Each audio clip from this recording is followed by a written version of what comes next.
At Center for Spiritual Living Beaumont, we believe in spiritual living.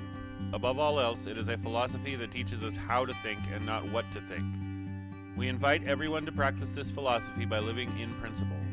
We believe that God is all there is, and each person's relationship to God is a personal one. Every person, place, and thing, and all the space in between is not only an expression of God, but God itself. All love, peace, and beauty that is God exists within each person right now. Together we are all connected as one. Our faith allows us to apply this philosophy to our lives in every moment of every day. As we live in love, we see love revealed and flowing through the world around us. We act as citizens of this spiritual community at all times. This is how we think. We believe in God, we believe in ourselves, and we believe in you because we believe in spiritual living. We are the Center for Spiritual Living Beaumont.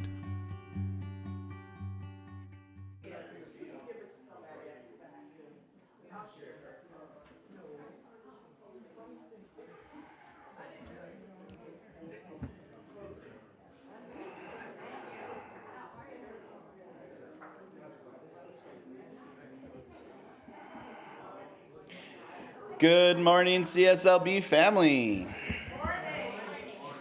I'm going to channel the beautiful Dorothy and say we are all in our places with our smiles on our faces.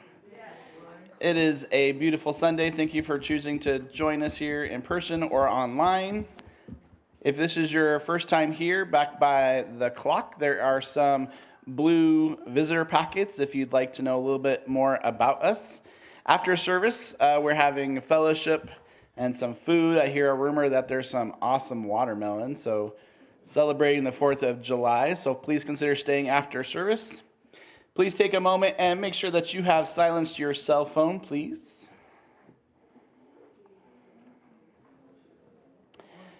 And let's start off our morning by reading our vision statement together with lots of joy this morning. CSLB is an inclusive and transformative community of spiritual practice. Yes, we are.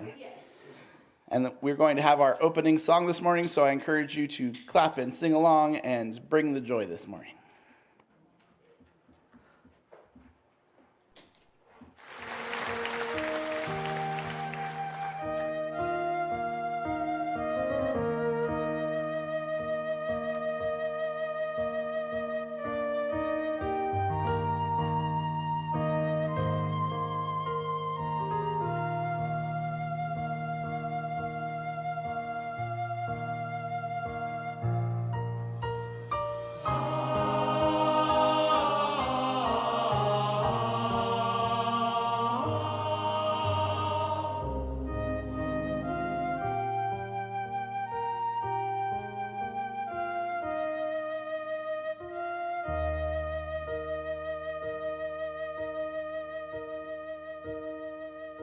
When I am down and oh my soul so weary, when troubles come and my heart burdened be, then I am still and wait here in the silence until you come and sit a while with me. You raise me up so I can stand on mountains. You raise me up to walk on stormy seas. I am strong when I am on your shoulders. You raise me up to more than I can be.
You raise me up so I can stand on mountains. You raise me up to walk on stormy seas.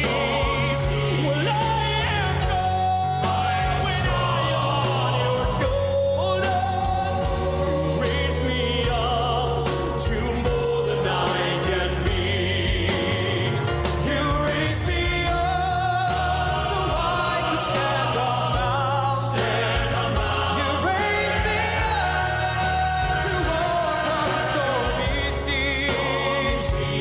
I am strong when I am on your shoulders. You raise me up to more than I can be.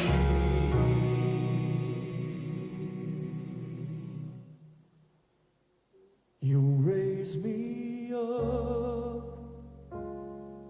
to more than I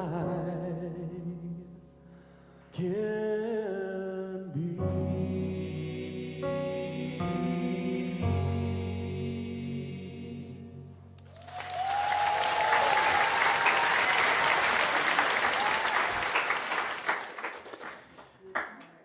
So those of you that may not know me, my name is Neil, nearly Reverend Neil. I am a ministerial intern and licensed spiritual practitioner here at the center, and I'm knowing and trusting this morning that something this morning that you hear is going to raise you up. So if you haven't already said good morning to the people around you, find somebody around you that you haven't said good morning to and say good morning.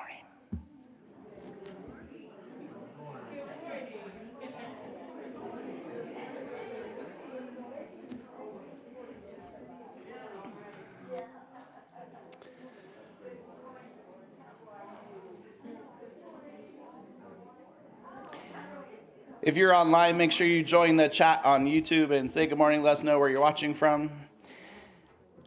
We have a few announcements this morning. Starting next week, we will no longer be broadcasting our Sunday services on Zoom. So every member with an email and a text in our system is going to receive an email with a link to the YouTube channel. So make sure that you are watching us on YouTube for the best experience. If you have any questions about how to do that, you can call or email Adrian back there. If you have any questions about how to get to the YouTube, it's pretty simple. The Good Grief Support Group is meeting this Thursday. Meets in the sanctuary every week from 1 to 2:30. And we know that grief is more than the loss of a loved one, and we cannot do it alone, so we do it in community. Last week was our first week of our Joel Goldsmith book discussion group. It was awesome for those of you that were there. We are skipping this week due to the 4th of July, so we'll see you on July 11th. We are reading the Joel Goldsmith book, Practicing the Presence, and we have a lively discussion about Joel Goldsmith and his mystical teachings of the infinite way. If you'd like to come, make sure you let me know or let Yvonne know so we can put your name at the security gate so they let you in. Christmas in July. On July 27th, there's going to be a Christmas in July concert brought to you by the Palm Springs Gaymen's Choir. It will be at 5:30 p.m. to 7 p.m. Tickets are $20 in advance or $25 at the door. And I hear that it is sold out or almost sold out. So if you are wanting to get tickets, you better speak now or you are going to miss out on all the fun. The CSLB Rainbow Alliance presents Esteemable Acts Seminar with attorney Francine Ward on Sunday, August 4th. All are welcome. Love offering for about $15, and there's information on the back events table. So make sure that if you have any questions about that, reach out to somebody, and we will give you all the information. So I am the practitioner of the day today. Me and the other practitioners will be available after service for a moment of prayer on this side of the sanctuary. Please do not leave here this morning with anything in your heart. We would love to pray with you, and we absolutely know that prayer works. So let's all close our eyes as we enter into the meditative part of our service and allow this song to bring us to our center.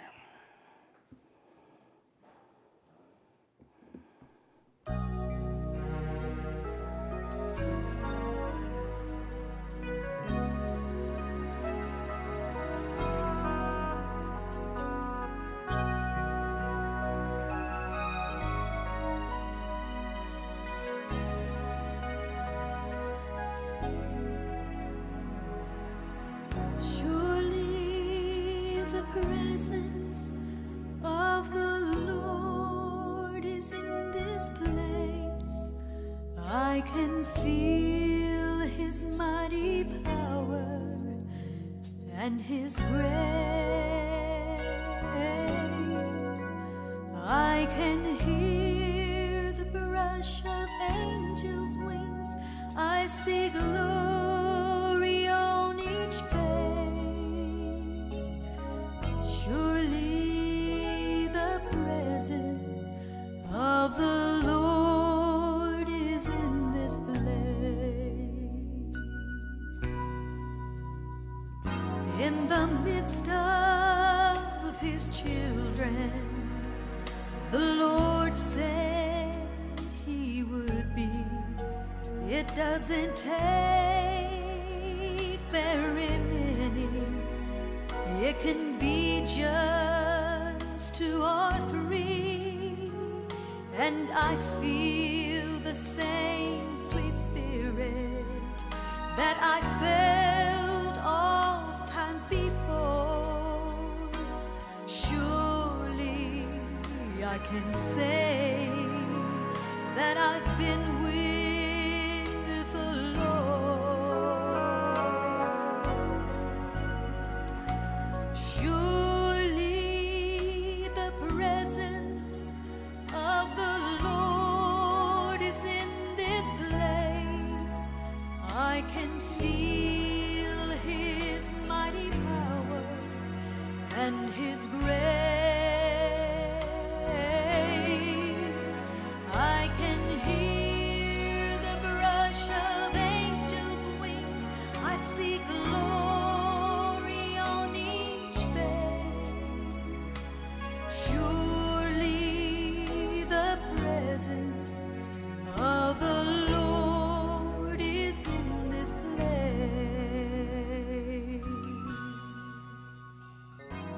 There's a holy hush around us as God's glory fills this place. I've touched the hem of his garment. So it is from this sacred awareness of the presence of the one power, the one presence, the one principle, that one love, which I choose this morning to call God. It is life, it is energy, it is balance, it is wisdom. And I know that this presence, this power, is all that there is. And so I know that it is filling this time, it is filling this space, it is filling each one of us. And so as we open and allow that spirit of love to fill each one of us, we know that there is a gift, there is a message for each one of us this morning. It is in the joy, it is in the community, it is in the message, it is in the music.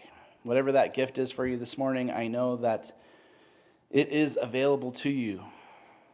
And I celebrate the good that is unfolding here this morning in our spiritual community. I know that each one of us is bringing a light of love, a light of joy, a light of peace, a light of harmony, and that together our light shines even brighter, even more beautiful than each one of us individually. And so I know this morning is unfolding under the divine direction, the divine inspiration of Spirit. And so I can call it good, I can call it blessed. And I simply know that it unfolds in miraculous and loving ways. And I'm so thankful for this morning and for this spiritual community. And together we say, and so it is.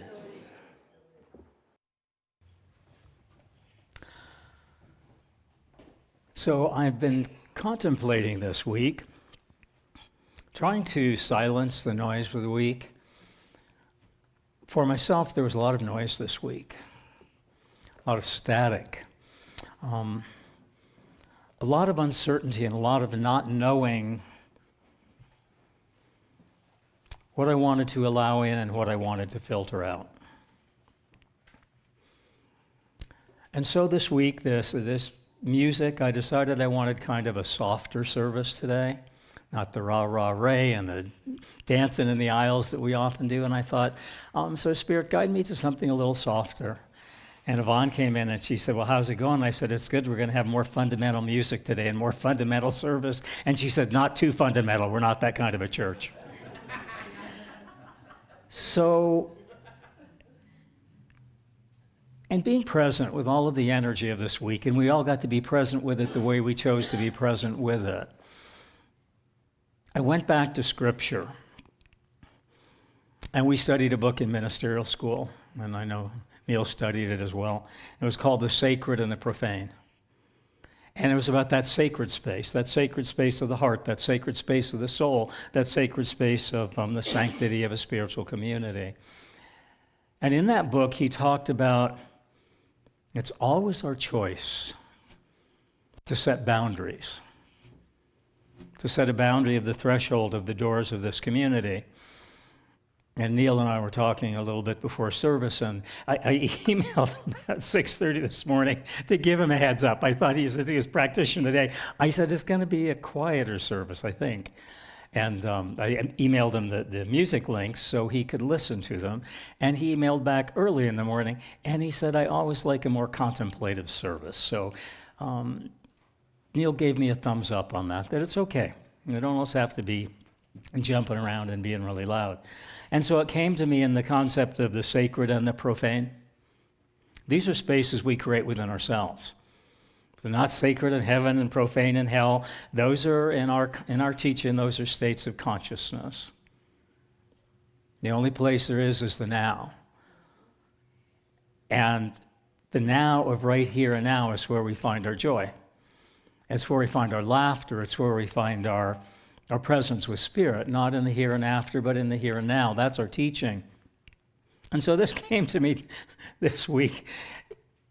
In the Bible, it often says, and it came to pass. And I had an Aunt Betty, and I just flashed against the Facebook. She moved on years ago, but a Facebook picture of her flashed by with my family in a summer cottage 20 years ago. I know Facebook caught it and flashed it by, and I was thinking about her. And she was 50% Cherokee Indian. And she had that Native American intuitive ability to tap into the beyond. And my mom's mother died in 1929 when my mom was 6, and my mom always missed her mother. And Aunt Betty would always say to her and call, I just spoke with your mother for years after, and Aunt Betty literally connected with the afterlife and the beyond. And your mom says hi, and she's glad you're doing well and glad to see you. So that's an amazing space of the sacred and the profane, of disconnecting from the physical of someone we love. And Aunt Betty always brought that presence. And I remember she visited in the summertime. She and Uncle Hoopy came down, and we'd play hearts. And Uncle Hoopy cheated at hearts. He cheated, viciously cheated. And he would wait till you put your hand down. He said, well, I wouldn't have played the cards I played if I knew what you were going to play. And it really became a little contentious in our family. But we love Uncle Hoopy wherever he is now. We know he is cheating at cards, because what we do in this lifetime, we do in the next lifetime, right?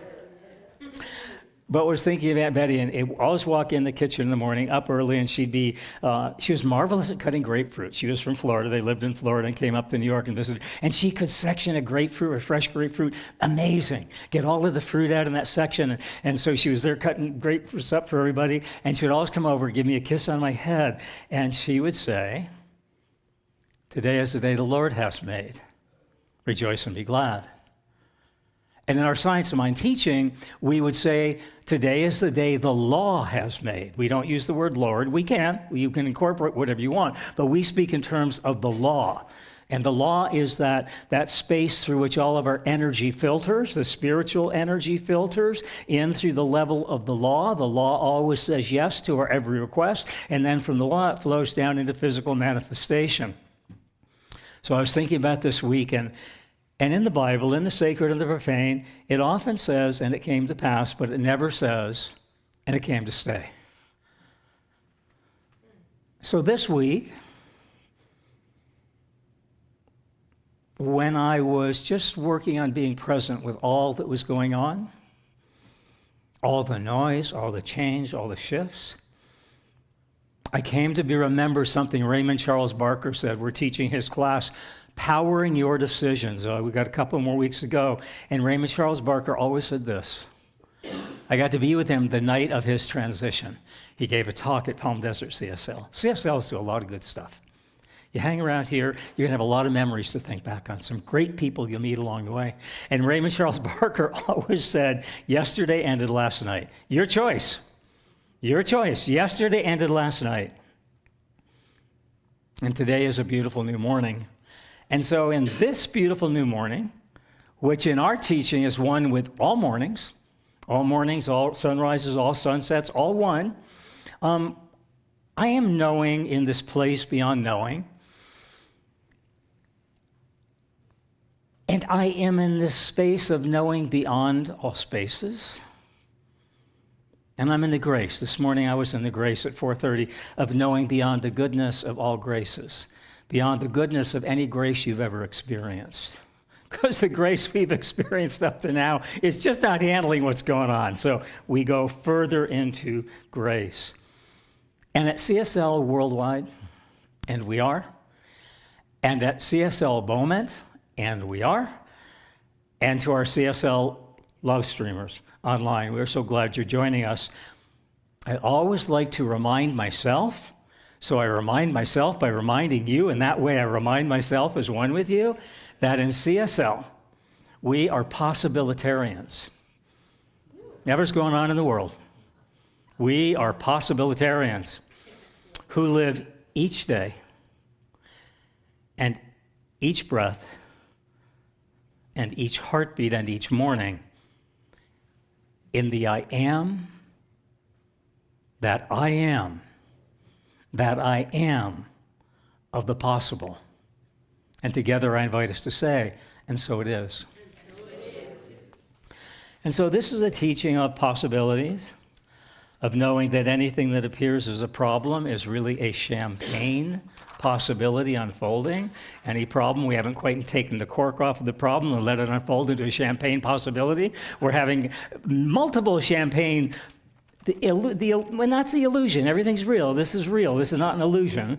But at this center, we're having the appearance of a lot of champagne possibilities, and corks are popping all at once. It's pretty wonderful. And learning to be quiet and centered and come from the spiritual perspective of all the good that's unfolding in the center is challenging at times. And it's really easy to say, oh, this is the best it's ever been. And then I'm always reminded when I say, oh, this is the best day it's ever been. This is the best morning it's ever been. This is the best teaching CSL's ever been. We're the best center ever. Whenever I do that, I am reminded that it's not about being the best. It's about being present. Being the best of your presence is one with Spirit's present. And so I'm feeling the space of possibilities all around. And that's the space which we allow for myself, that space of possibilities, that space, space between the impossible and the possible, that space. We're kind of in that space right here, in that space. And where that leads me is to allowing any answer to lead me into a greater and greater and greater question. Because this teaching lives in the question. It lives in the infinite of the question, not the finite of the answer. So if we can ask questions that lead us to greater questions, that's where our power is. So I was thinking, almost everyone here has an answering machine. I remember my first phone made, I think it was 72, 74. Remember the little tape cassettes, the outgoing cassette and the incoming cassette. And so it was a magical machine to me. I just was amazed at how that worked. And so we had answering machines, and now we have voicemail right on our phones. We all have some way of recording or taking a message. And our outgoing message on whatever form, if it's voicemail, if it's an answering machine, our outgoing message often sounds something like this. Michael here, not available. Leave a message. Have a beautiful morning. Now, if your name is not Michael, if it's Bobby or Jim or Stuart or Rosemary, you would say Rosemary here or Bobby here. You would not say Michael here on your phone message. So we individualize our message to the universe. And yet, well, most of us have some form of an answering machine with an outgoing and an incoming message in science of mind terminology. In science of mind metaphysicology, in science of mind mysticology, in science of mind musicology, music. My underlying source is consciousness, M-U-S-I-C. My underlying source is consciousness, and that is M-U-S-I-C. That is not M-I-C-K-E-Y-M-O-U-S-E. Different. What we're talking about in Science of Mind is a mouse that roars, and a mouse that soars, and a mouse that moves mountains on the magnificence of that mouse's knowing of its Science of Mind consciousology. This consciousology that leads mice to be the best mice they can be, that leads animals, that leads birds in flight, that leads us on our destination to our higher purpose. And so Science of Mind for me this morning became a consciousology. A consciousology, and it's a consciousology of theology, because in that consciousness we bring in all of the gods and all of the myths and all of the Greek tales. We bring it all in. We are a compilation. Ernest Holmes said he took the bet for himself. He made the personal choice, what worked best for himself. Brought a little bit of this, a little bit of that, a little bit of this. And so we're a compilation of 40% Christianity. We're based on Christianity and Buddhism. All of the religions out there. And so that's why I think we're so rich, because we got a little bit of this, a little bit of that. So we're kind of a spicy and dicey religion. But we are the consciousology of theology. We are based in theology, a spirit-based religion, but the religion of the God of the state of our consciousness, not the state of heaven and earth. And the theology we're talking about, the consciousology, the theology that we're talking about today, is the theology, the spirit presence theology, the spirit powerful theology, the spirit all-knowing theology of co-creative expression. Key to our teaching, that's a key to living a joyous life, that's a key to turning conditions into conscious solutions. And so what's our go-to phrase on theology of co-creative expression, that we are a theology of co-creative expression? What's our go-to? It's been going around a long time, 50s, 60s. And our go-to on creative expression is, there's not a spot where spirit is not. That's his teaching. There's not a spot where spirit is not. And so I feel in that co-creative theology of consciousness that we are, I think someone in their co-creative power as one with spirit, that same spirit that created the answering machine, I think someone should open up to their co-creative expression exactly where they are, and they should open up and create a questioning machine. And the outgoing message of that questioning machine would sound like this when you call. This is a questioning machine.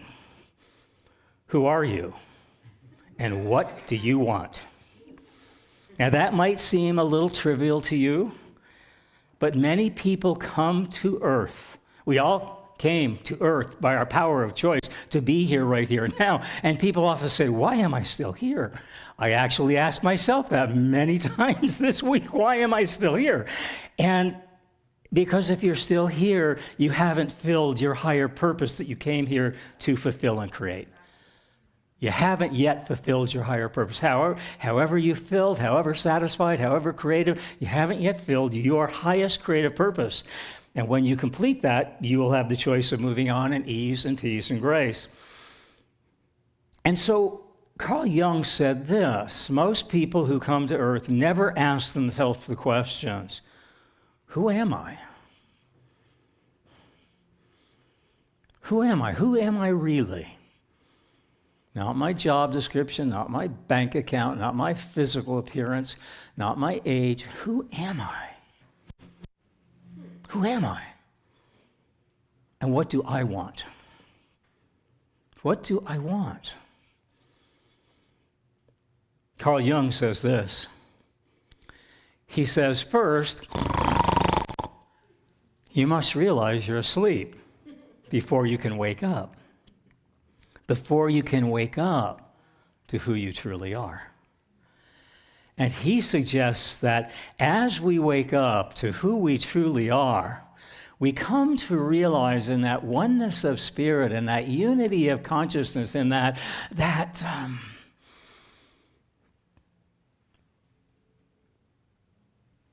enfoldment, that baking process where you fold layers in. You don't mix them all up, but you fold layers, those beautiful French pastries that unfold so high and so flaky and so crusty because they've layered the dough. They've layered the dough. How are we laying our lives?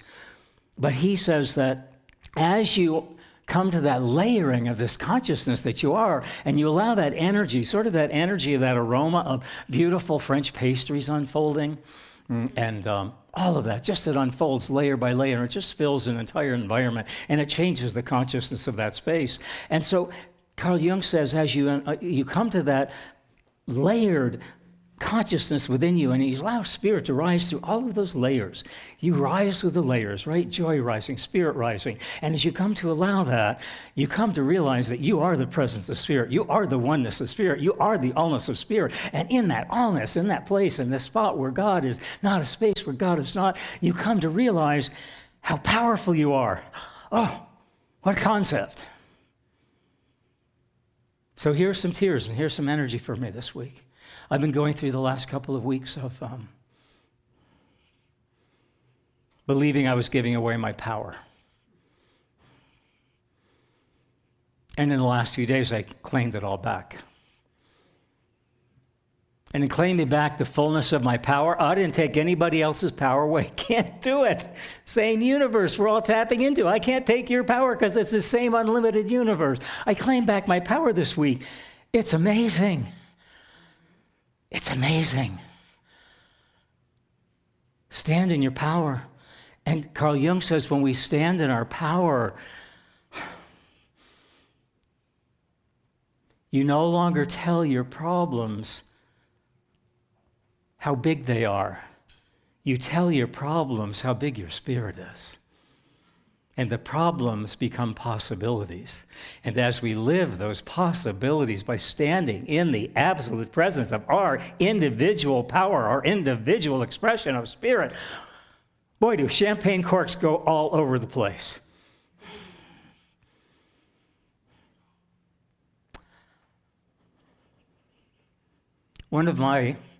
Neil and I were talking about ministry, and he's getting ready for his ministerial panels, and I'm getting ready for my ordination panels.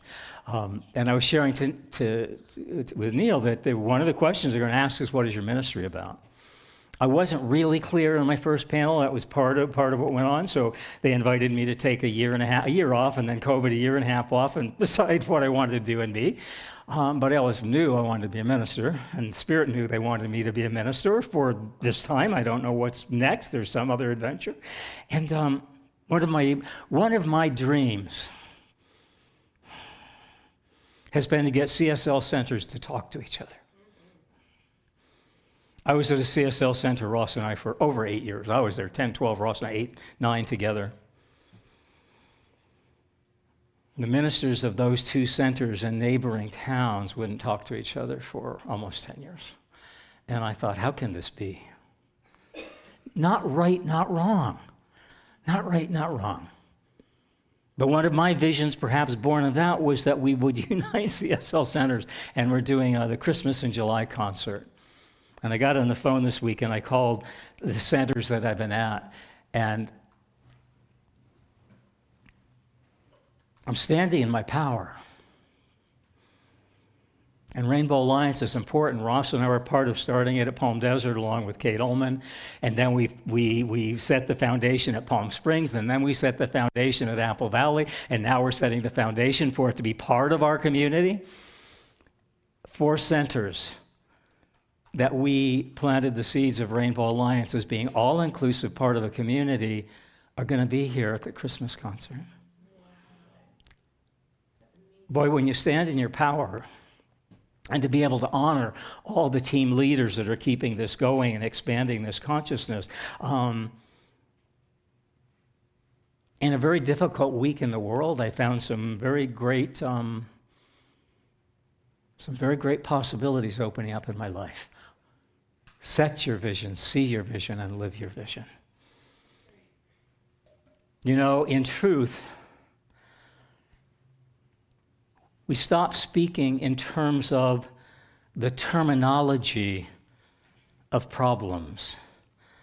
and we start soaring on the temenos of your possibilities of all as one. And temenos is a word, T-E-M-E-N-O-S, that I did not know before ministry, and it means sacred ground.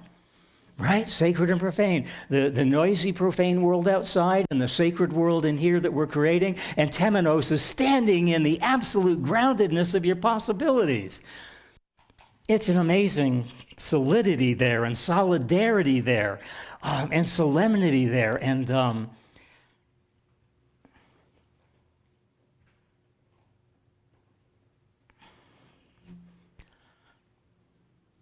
to be part of the consciousness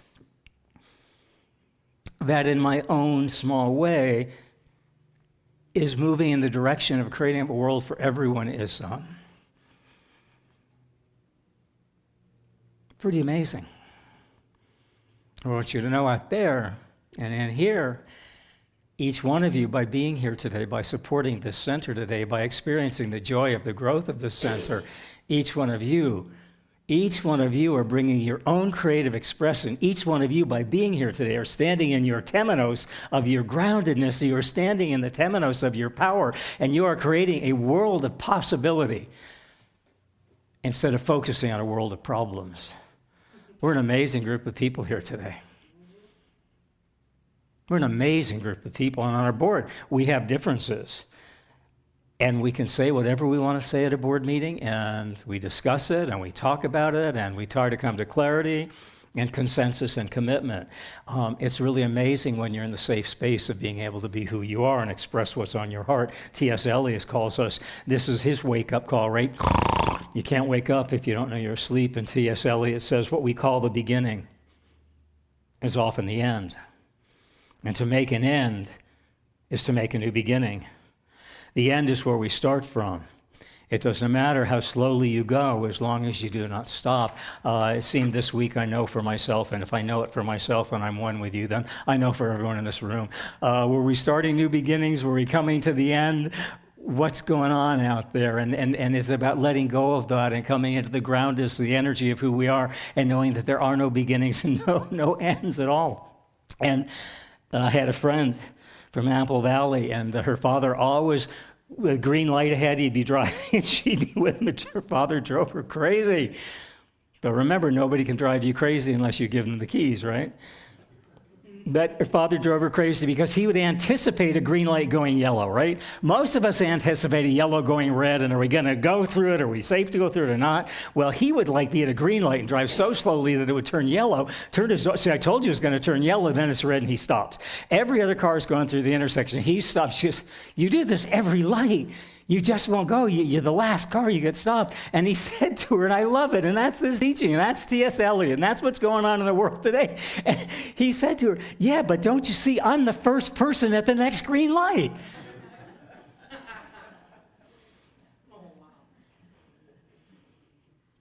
So, what's your next green light? What's your next green light? In film, and I spent 10 years in film industry and at Universal Studios and screenwriting, and in the film industry, they call it green lighting a project. If you get the green light, that means you got the financing, you got the director, you got the producer, you got the cast of your dreams. It's called green lighting. Called green lighting. Boy, and you get a green light, I mean, you're good to go. You go all the way to the movie screen. It's pretty exciting. But you know,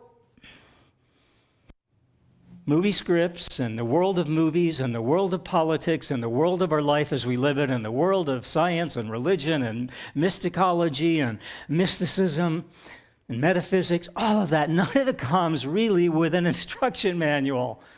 You know, Ross and I got new cars a couple of years ago, and both of those cars, with all the technology still in the glove box, came with a written instruction. I think it's the only thing that comes with a written instruction manual, right? This big, on how to operate your car. And we aren't given, when we come to this life plane, even a one-page pamphlet on how to operate in life. And so our talk title today is driving lessons. And when you buy a car, it comes with an instruction manual. But in life, it doesn't often come with an instruction manual.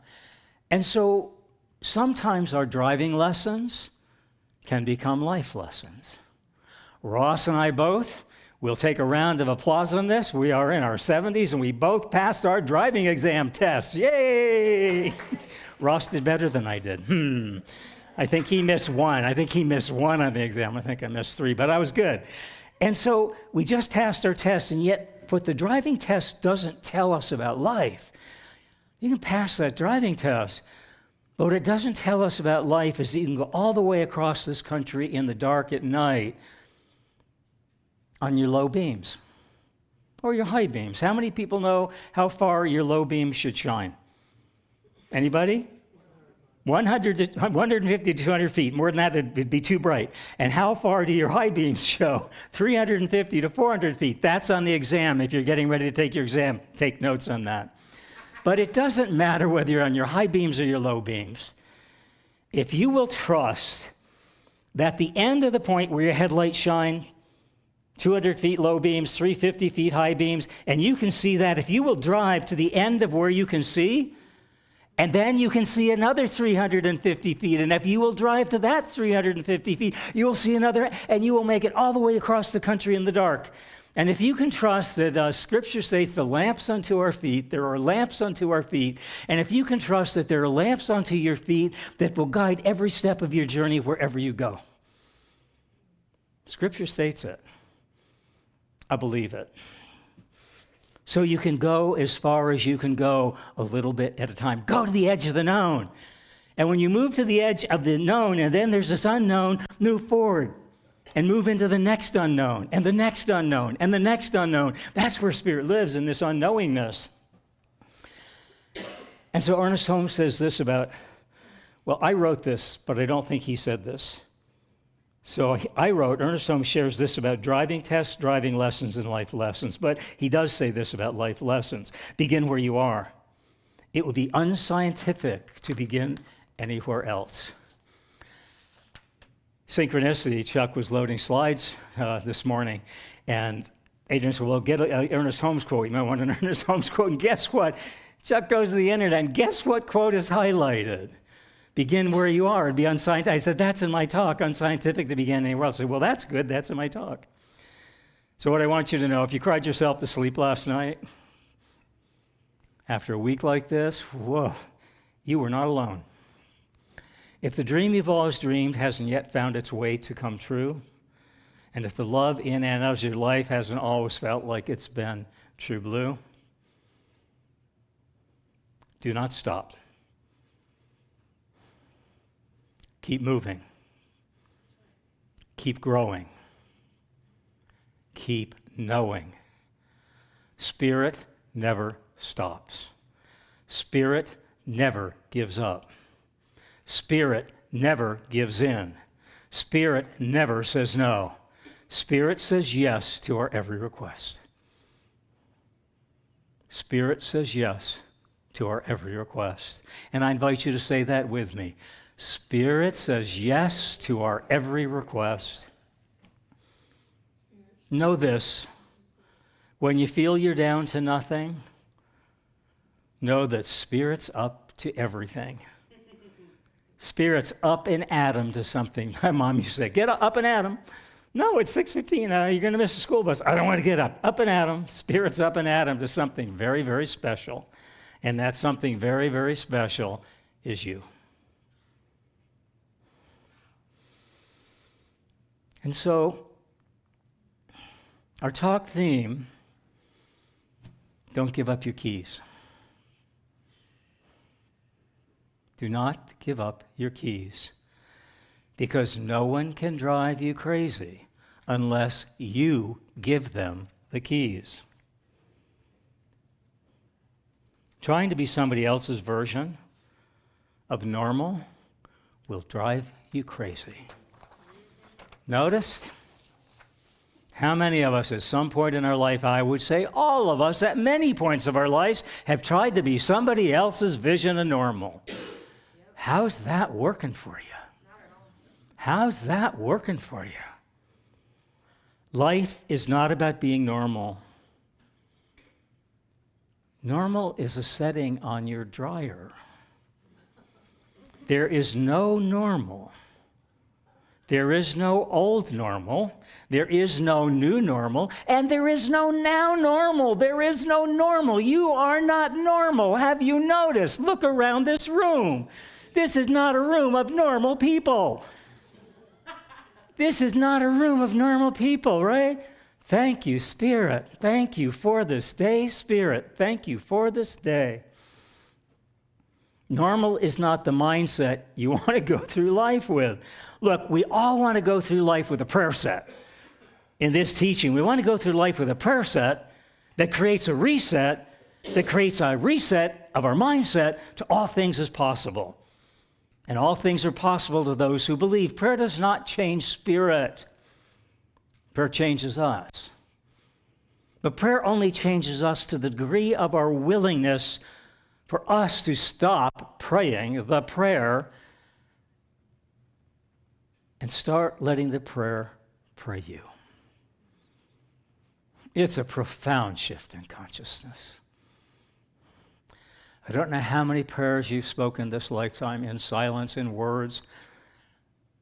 There's a profound shift when you stop praying the prayer and you let the prayer pray you. Talk title is Driving Lessons. Don't give up your keys. And here's the thing about prayer.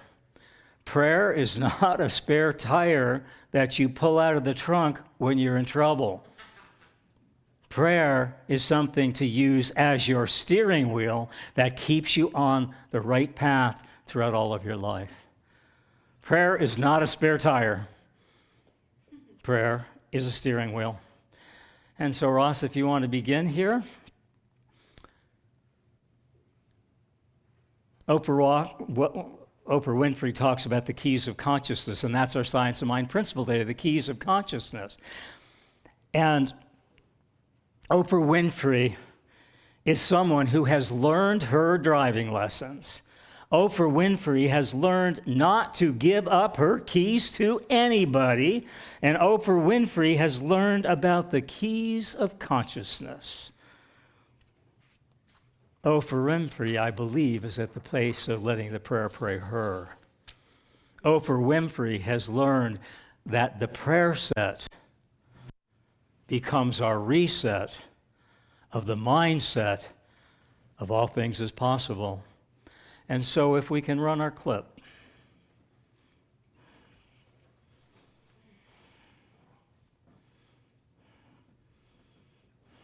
Back in 2004, my team and I had a blast making the joy rise for viewers in our Wildest Dreams Come True season. We kicked it all off with a car giveaway that made television history.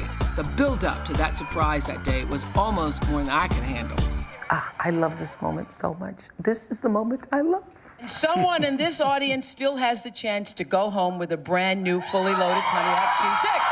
I love it, because nobody suspects. Okay, it's coming, it's coming. Everybody in the audience, now listen to me carefully, is being given a special package, and I don't want you to open it. Do not. You each are being given a special package right now. I do not want you to open that package you're being given. Joy. Do not open it right now.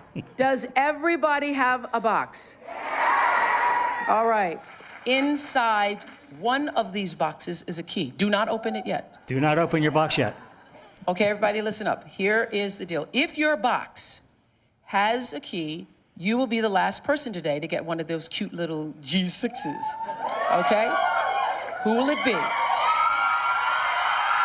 Are you ready? Hold on. Are you ready? JR is back in our audio booth. I want, JR, this calls for a drum roll. Cue the drum roll. All right, open your boxes. Open your boxes. 1, 2, 3. You get a car! You get a car! You get a car! You get a car! You get a car! You get a car! You get a car! You get a car! Everybody gets a car! Joy rising! One of my all-time favorite, happiest moments We can cut ever. that clip. That's good right there. I just want to call out and shout out, if you could all turn around and just give a shout out to Chuck and Adrian. The tech has been flawless today. And so here's the thing. Oprah Winfrey does not go through life with the mindset of normal. She goes through life with a prayer set, letting her be her reset into all things as possible. And so here at CSL Beaumont, following in the steps of Oprah Winfrey, each of you have been given a box. I will say this, I'd like you to open your box and see what's inside that box. And if you have a car key in that box, Shanna's jumping up and down in the box. How many people have a car key in their box? And CSL Beaumont awards you a car key. There is no car, but that is your car key, but it's a better gift than Oprah gave away, because that key represents the key of consciousness. So I hope you'll keep that key on your keychain. I hope you'll keep that key near your refrigerator, near your bedstand. And whenever you're thinking of giving away your power to the I can't, I'm not enough, all of that stuff, stand in your power, do what you say you're going to do, and life becomes magnificent. Move away from that setting of normal into absolute awe and possibility. So that is your key to your consciousness. Do not give it away to anybody, anytime, anywhere. Now, Oprah Winfrey, we know the clip we just saw, but Oprah Winfrey does not operate from normal. Oprah Winfrey goes through life with a prayer set that becomes her reset of a mindset of unlimited possibilities. I don't know how many of you know this about Oprah. She's the most famous broadcaster in American TV right now. She announced her retirement, and they held a festival honoring her. And the number of people that came to honor her was so great, that responded to her invitation to come to her retirement was so great, they had to rent a football stadium. Oh, wow. They had to rent a football stadium. And of tens of thousands of people who came to honor her retirement, 450 people came out holding candles. Lit candles. 5 of those people were professors at Harvard University who gave a short sermon summarizing it. If it were not for Oprah, we would now be in a very different place than this. Every person in this stadium, and there were tens of thousands of people, has had their life directly touched by Oprah.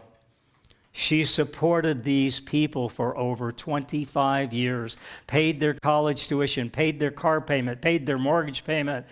She supported them for 25 years. She changed their life, and they came back to give back to her the gift of the lives that were changed. You know, the gift of conscious presence. There are no words. There are no words. And she didn't need a billboard advertising. She didn't need airwaves to advertise what she was doing. She didn't need it because she knew who she was, and she knew it wasn't hers anyway. It's all spirits. If one person can change the life of 65,000 people and do it humbly and quietly and reservedly, and if we can all come to learn that humanity itself is not a religion, rather, humanity itself is a level of consciousness in which we become aware of the divinity within our humanity. It's already there. This life is about building human capacities and competencies. It's not about competing and building castles and buying exotic vehicles, which will become obsolete in a few years. You know, this teaching, Ernest Holmes' teaching, is about being an epitome of humanity, being that highest crest of the wave of humanity. And we do that by building our faith on trust, not on control. Last 2 weeks I've been trying to exercise control. Doesn't work too well. And so I'm building my faith on trust and not on control, and that's been a profound shift for me. As we move forward in building this spiritual center beyond normal, beyond old, beyond new, or beyond now normal, know with me, spiritual community runs on trust and not on control. It runs on faith and not on fear. It runs on knowing we hold the keys to our own consciousness, the consciousness of being blessed by the yes, the consciousness of the and of expand, the consciousness of sweet surrender, the consciousness of knowing this stuff works, and the consciousness of knowing if it's to be, it's up to me. This is a photo of a young ambulance driver who saw a young man who needed help tying his tie. He was on the way to high school graduation. They knew the high school was down the road. They knew it was high school graduation, and this man was not able to tie his tie. And this ambulance team stopped, and the ambulance, one of the drivers got out and helped this man tie his tie. And his fellow partner, who was stayed in the ambulance, said, "A man came up to our ambulance today because he was getting ready for his high school prom, and no one had..."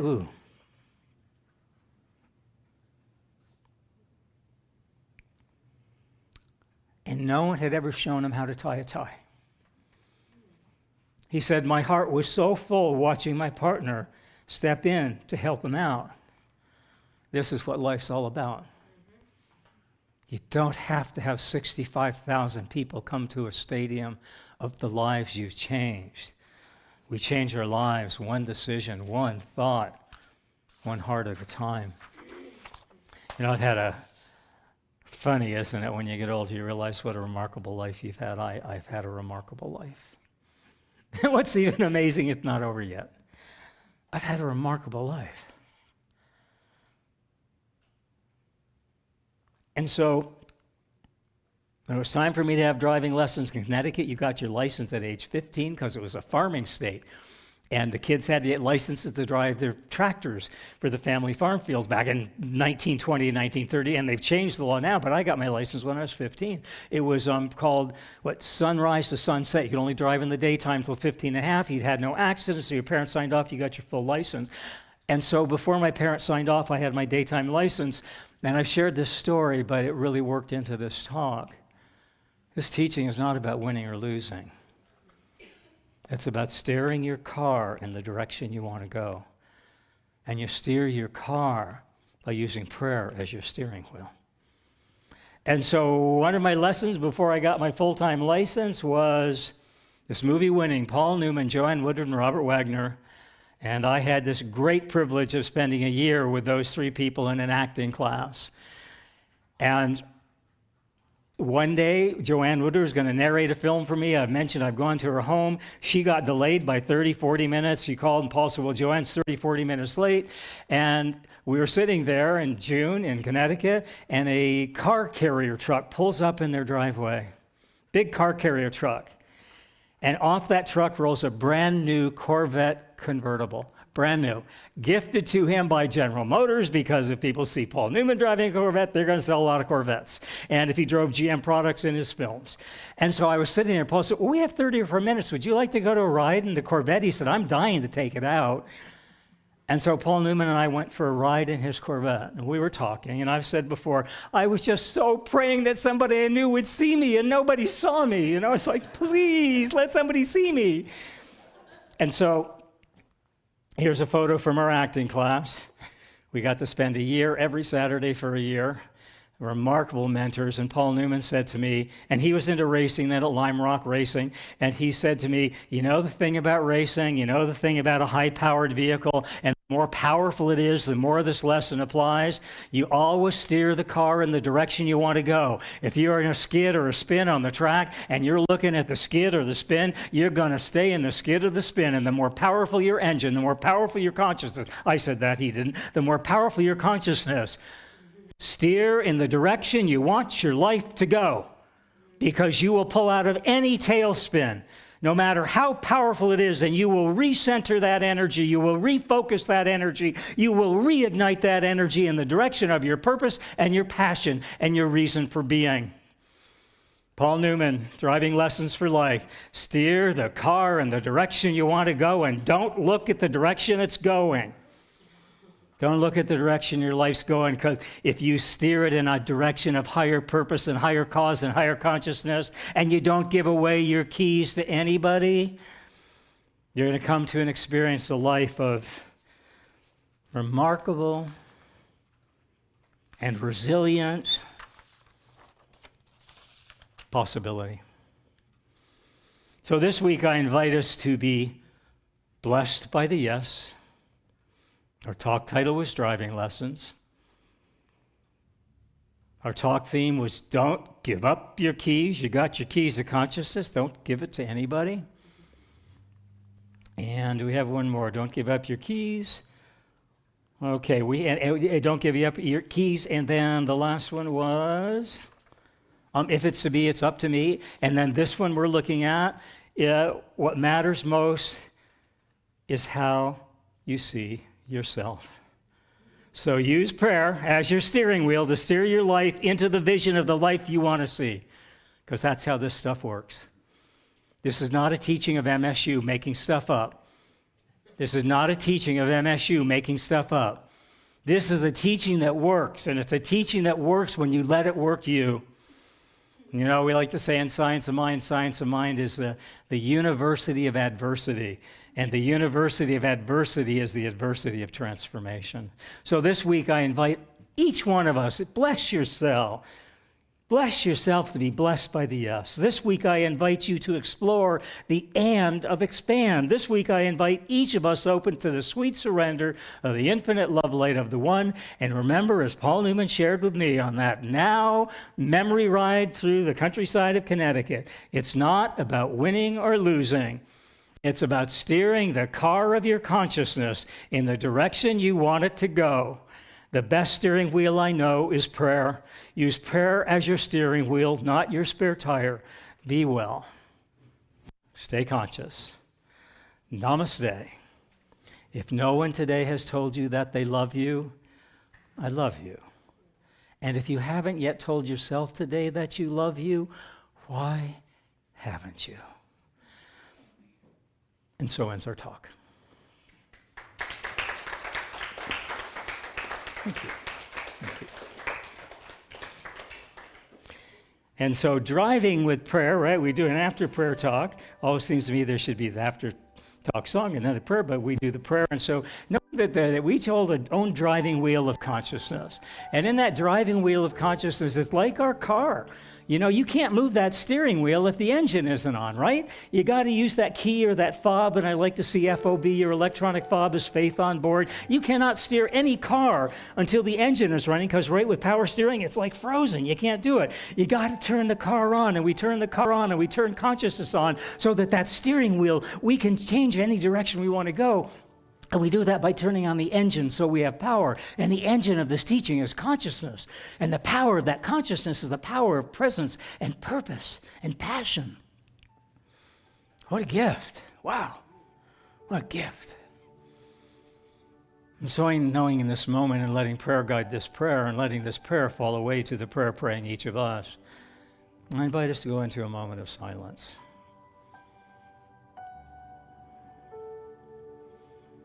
What prayer is praying you?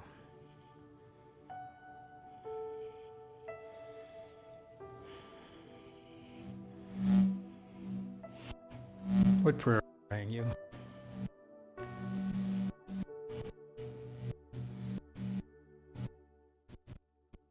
Prayer is praying you.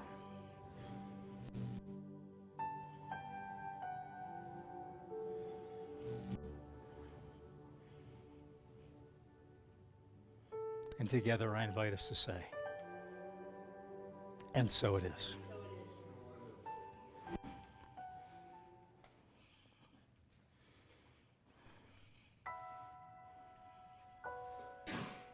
So a little softer music for me this week because we had such a noisy week.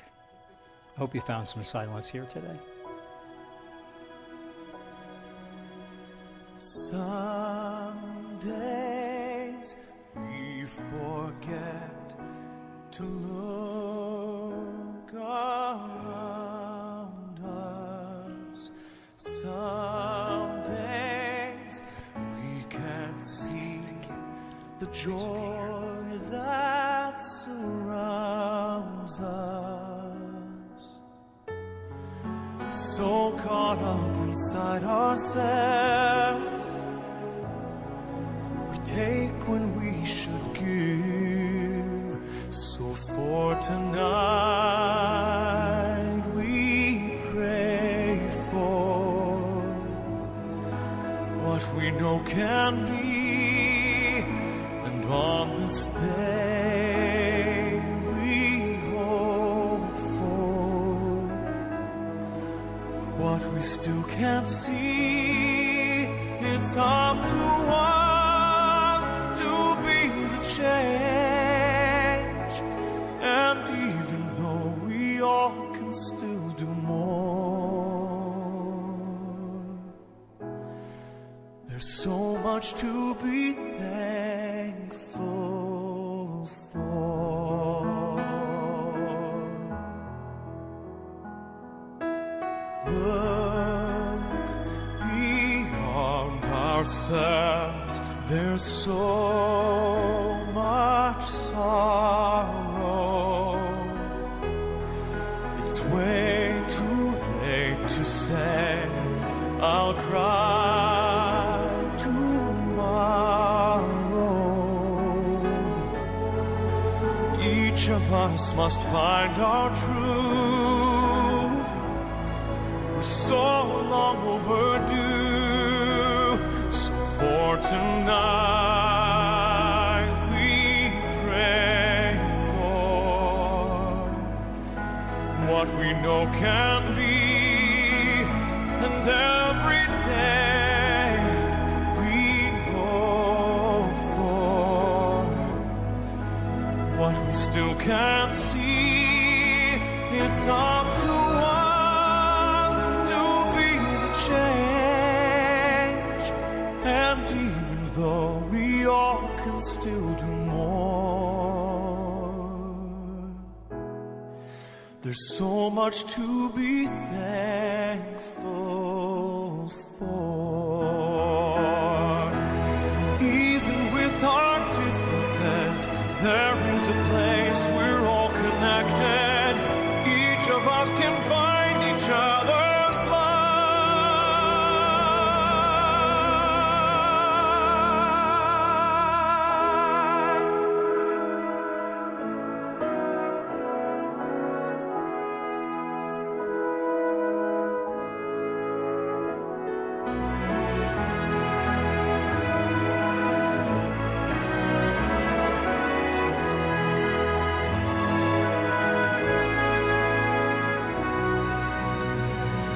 So for tonight we pray for what we know can be, and on this day we hope for what we still can't see.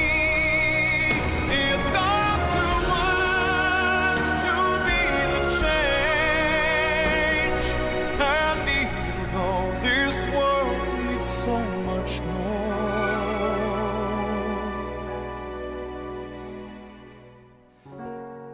there's so much to be thankful for.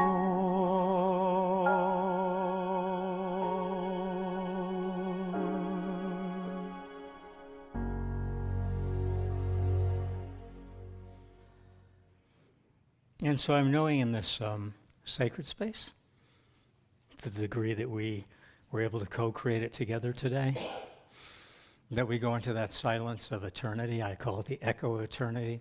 And knowing that echo of eternity is a source that is unspendable. You can't outspend that source. You can't outrun that source. And you can't deny that source. Well, you can, but it's futile. So stop denying it.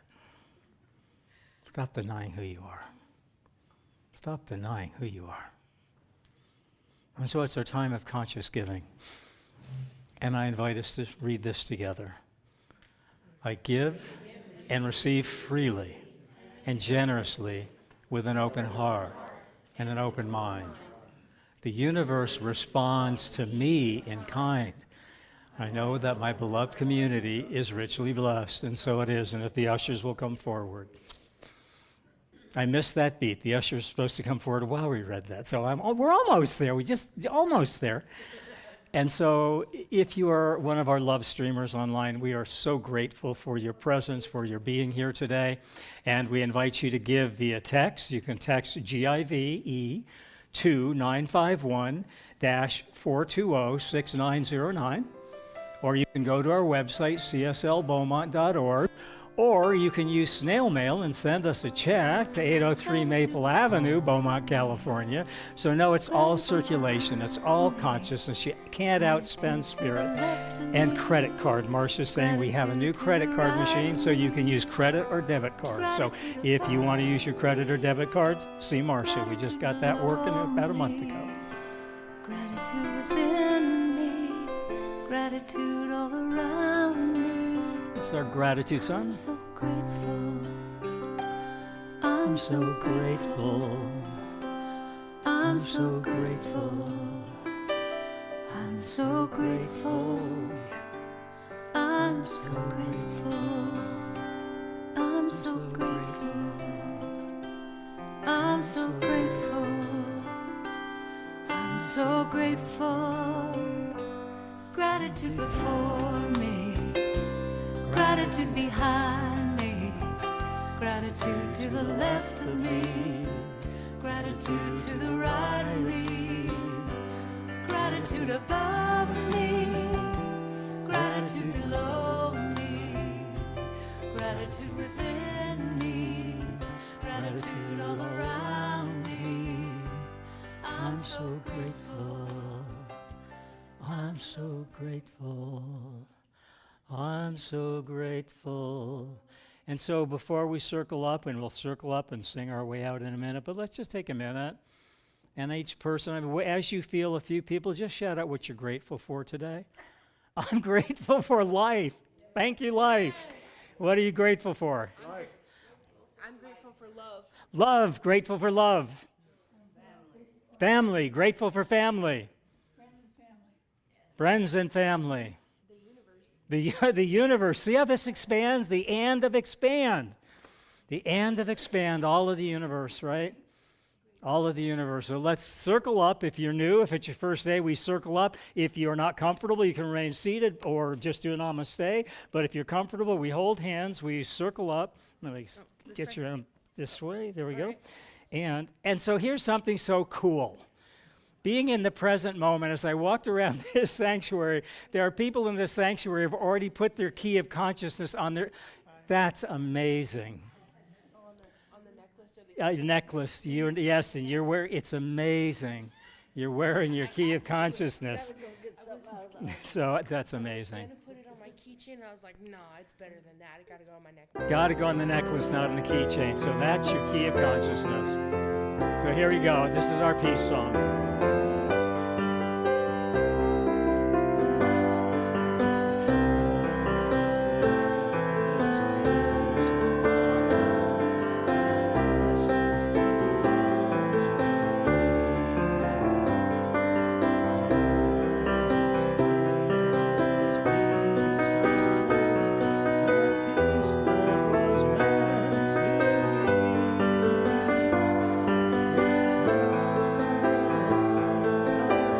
Stand in your power.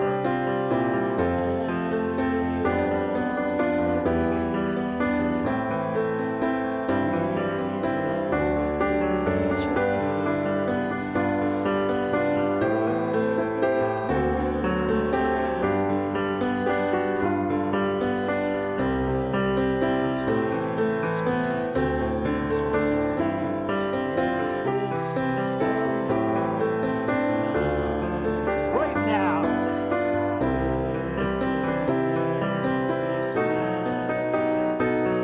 Let this be my joyous love.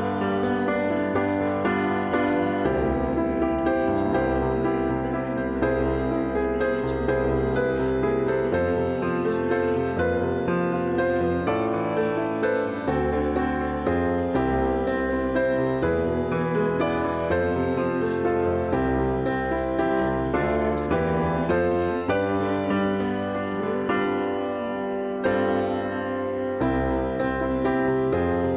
So knowing something wonderful happened in ASL Beaumont today that something wonderful is the key of consciousness. And that's something wonderful we learned about the key of consciousness. Don't give your key away to anybody ever again. And so it is. So it is.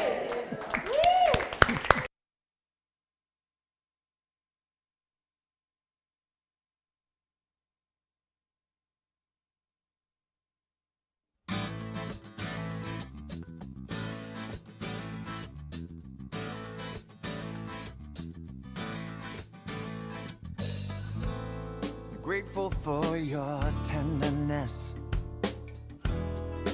Life can feel unkind.